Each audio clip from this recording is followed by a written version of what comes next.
Guys, it is Darren here, and for those of you who actually watch my reviews on Naruto Shippuden, Kuroko no Basketball, and other animes I review, sorry that today's one is going to be late. From now on, most of my reviews might be late because I have a job now and it is very demanding.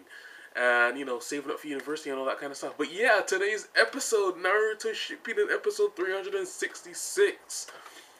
Something we have been waiting for since we read this manga chapter, and personally this is one of my favorites. I have been waiting for this chapter, for this episode, for a very long time. Many people have been. I know most of the people who review Naruto on YouTube have more views. They have been waiting for it as well.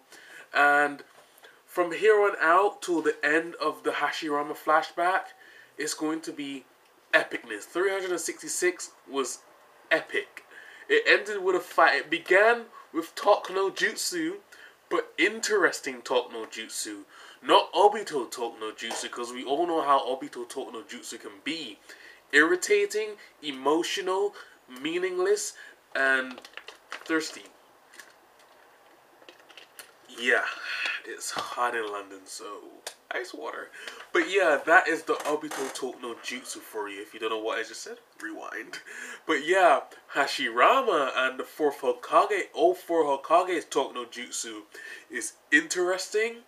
Flashback, I don't know how to put it. Interesting, saucy, saucy, funny, and epic. That's it. Saucy is number 2. But yeah, this was good. And as you all know, if you have read the manga, Hashirama's personality in the manga was so fun to watch, was so fun to read.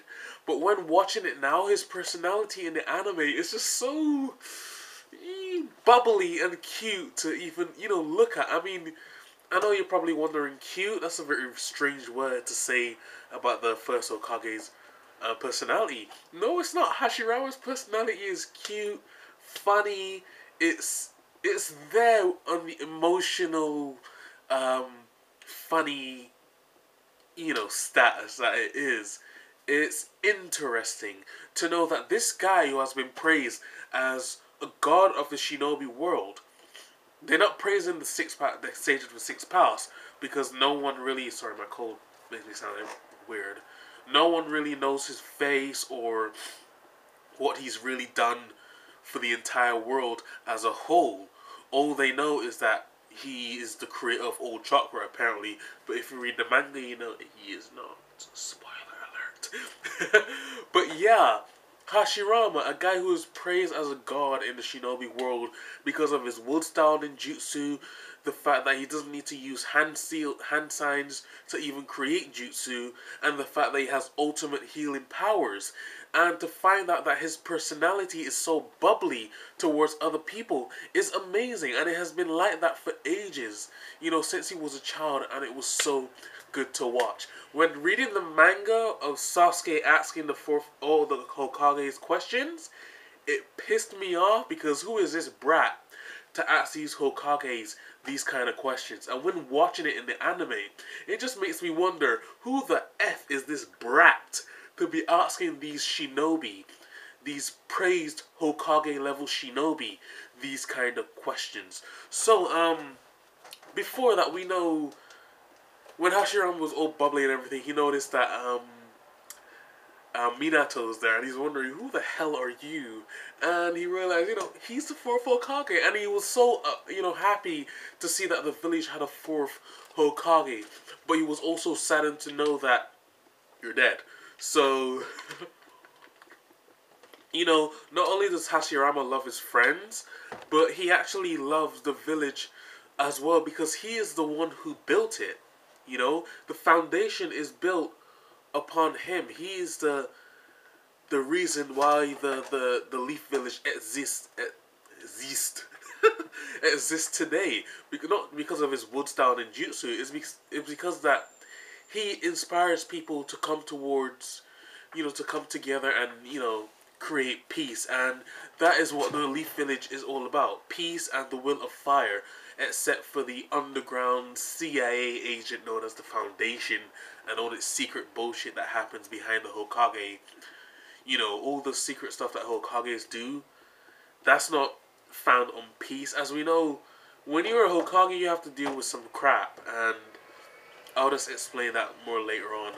But yeah, Tobirama, the way he just told Hashirama to shut up, when I read that in the manga, I was like, damn. But hearing it and watching it, I was like, damn. But it's like I've watched it already this episode because I read the manga, and it feels like I know how they're gonna, you know, talk. Like, I know what the animation is gonna look like. It's maybe the fact that I've seen so many colored pictures in the manga which are annoying. And the fact, you know, when they're at the beginning. Or the fact that I've watched the anime so much and heard most of the Hokage's voices to know from the, you know, from the start how they're gonna sound and, you know, what it's gonna look like. It looks beautiful. The animation was beautiful. I don't care about the action at this point with the I don't care about the flashbacks at this point because we know that they're gonna be interesting as hell. These are gonna be beautiful flashbacks in the next episode. But yeah, Tobirama, this guy, one finger. When his chakra just starts to, you know, when he just charges up his chakra, the way Suigetsu just goes to a melted ice cream, it just goes to show you the level of how powerful these shinobi were in the past to the level of how powerful the shinobi are now. You might think the Raikage has some really awesome chakra levels, but no. None of the Raikages, the Chitsukages, the Kazekages have nothing on, you know, their level of the Hokage's kind of chakra. Tobirama and Hashirama, their chakra, when charged up, is scary. It is spiritual, and it basically, you know, it's spiritual and sage-like, but it is scary because it is very tense chakra. If you remember the episode when sorry about that, when Orochimaru was versing Sarutobi, you know that when they charge up their chakra, the Anbu said, I have never felt this kind of chakra up before because it feels very heavy and tense. And that is true. Whenever you charge up your chakra, when you're strong enough and you have that much chakra and you charge it up, basically the amount of weight it puts around other people, it makes them feel like they're being buried upon because your chakra is just enormous. And that is what Tobirama and Hashirama's chakra is like. It is enormous.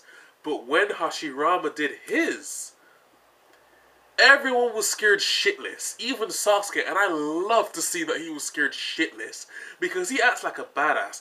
Even, is it Soigetsu? Oh, I cannot remember this guy's name. Yeah, Orochimaru. No, not Orochimaru. The other brat. To see Orochimaru, Sasuke, to be scared like that, just shows you how strong these guys are. It just goes to show you. They are gods of the Shinobi. They are the original Shinobi. You know, they have the original armor and everything. And to see that Orochimaru is all talk, saying that he can bind them or anything, it just, you know, it's nothing. Yes, he did it to Tobirama when Tobirama sent Madara's chakra towards 2 o'clock apparently. Tobirama paused because it seems that Orochimaru, of course, he has the cells of Hashirama. He knows how to control the Iru Tensei much better because, as you know, Kabuto does the same thing. He knows how to control the reanimation jutsu much better than the actual Hokage, than Tobirama himself. But he also noticed that Hashirama is stronger than all of them, and he can break out of it at any time. And that was interesting to hear him say those words. To know that Orochimaru is scared of someone. For once, he knows that he has to keep his guard up. I mean, he's never even said it towards Itachi or Pain, but to hear him say that he needs to keep his guard up against Hashirama is just a true sight of how strong this shinobi really is. And then we get the flashback. Yeah. Sasuke asks the question, what is a village? What is a shinobi? And Hashirama is basically answering that question now by telling him how him and Madara first met. But we didn't get to see that. We're going to see that in the next episode. But it began with the fight.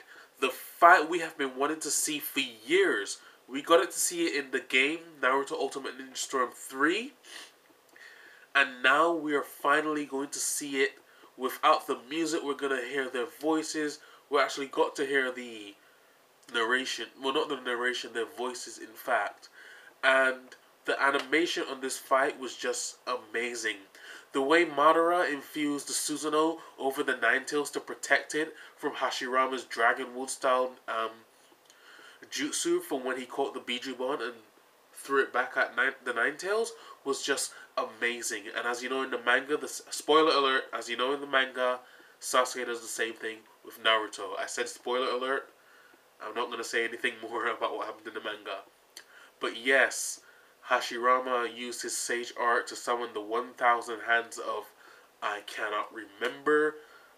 I'm just too tired. But anyways, guys, yeah, I give this episode a 10 out of 10. Some of you might disagree with the 10 out of 10 mark, but it's an episode that I have been waiting for personally. Personally, it's a 10 out of 10 for me.